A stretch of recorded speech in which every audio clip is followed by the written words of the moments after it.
ஏன்னா நாம எப்பவுமே கண்ணால பாக்குற ஒரு விஷயத்தை வச்சு இது போல நீ இருப்பாய், அல்லது இவன் போல நீ இருப்பாய், அல்லது இவள் போல நீ இருப்பாய் அப்படின்னு தோன்றப்படுகிற ஒரு விஷயத்தை வச்சு தானே சொல்றோம். ஆனா இன்னைக்கு இந்த இடத்துல உட்கார்ந்து இந்த வார்த்தையை கேட்கிற ஆன்லைன்ல பாக்குற பிள்ளைகளுக்கு சொல்றேன், உங்களுக்கு அப்படி எதையும் வச்சு சொல்லவே முடியாத ஒரு புதிதான ஒன்றை, பெரிதான ஒன்றை தேவன் உங்களுக்காக வைத்திருக்கிறார்.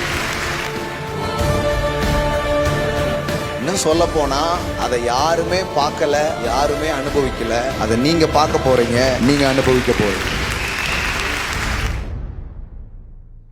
கிடையாது. உங்க வாழ்க்கை, உங்க பிசினஸ், நீங்க பண்ண போகிற காரியம், உங்க பிள்ளைகளுடைய எதிர்காலம் அப்படித்தான் இருக்க போகும். இதுக்கு முன்னாடி இப்படி பார்த்ததே இல்லையே, அதைத்தான் கர்த்தர் எனக்கு செய்வேன் என்று சொல்லி இருக்கிறார். நம்ம இருக்கிறத வச்சு தானே அளவிடுறோம். ஆனா நான் சொல்றேன், உங்களுக்கு அளவுகோலே கிடையாது.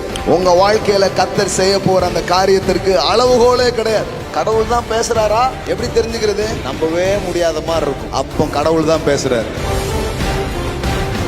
இன்னைக்கு வட்டி கட்டுக்கிற நிலைமையில, இன்னைக்கு பினான்சியல்ல ஒரு போராட்டமா இருக்கிற ஒரு ஆளை கூப்பிட்டு கடவுள் வந்து கோடி கோடி அவங்க கையில தர போற அப்படின்னு சொன்னா, நான் சொல்றேன் அதுதான் தேவனத்திலிருந்து வர்ற வார்த்தையாக இருக்கிறது.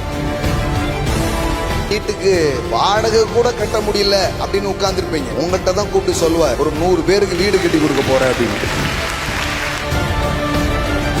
What is God's language? கர்த்தருடைய மொழி என்ன? கர்த்தருடைய வார்த்தை என்ன? கர்த்தர் உங்ககிட்ட பேசினா அந்த சத்தம் எப்படி இருக்கும் அப்படின்னா உங்களால நம்பவே முடியாததா இருக்கும். நம்பவே முடியாத ஒரு காரியத்தை தான் உங்க வாழ்க்கையில அவர் செய்ய போகிறார். நம்பவே முடியல. ஏன் பிசினஸ்லயா இவ்வளவு பணம்? அப்படிதான் இருக்க போகுது.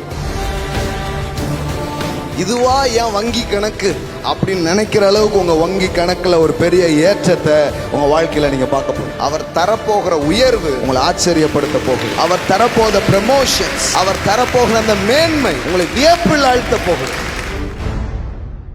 நான் சொல்றேன், வியந்து போறீங்க. அநேக செயல்கள் உங்க வாழ்க்கையை வேதனைப்படுத்தி, கஷ்டப்படுத்தி உங்களை வந்து அப்படியே ஒதுக்கி தள்ளி இருக்கலாம். ஆனா கர்த்தருடைய கிருபை உங்களை வியப்பில் ஆழ்த்தும் என்று நான் உங்களுக்கு சொல்லுவேன்.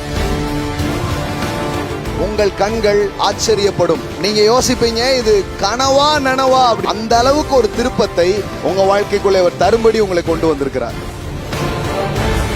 கர்த்தர் உங்க வாழ்க்கையில, உங்க பிள்ளைங்க வாழ்க்கையில, உங்க குடும்பத்துல, உங்க தொழிலில் அவர் செய்ய போறது அன்பிலீவபிளான ஒரு விஷயத்தை, நம்பவே முடியாத ஒரு காரியத்தை, சற்றிலும் பொருத்தம் இல்லாத, சற்றிலும் சம்பந்தமே இல்லாத, சற்றிலும் தொடர்பே இல்லாத ஒரு விஷயத்தை அவர் உங்க வாழ்க்கையில செய்கிறவராய் இருக்கிறார்.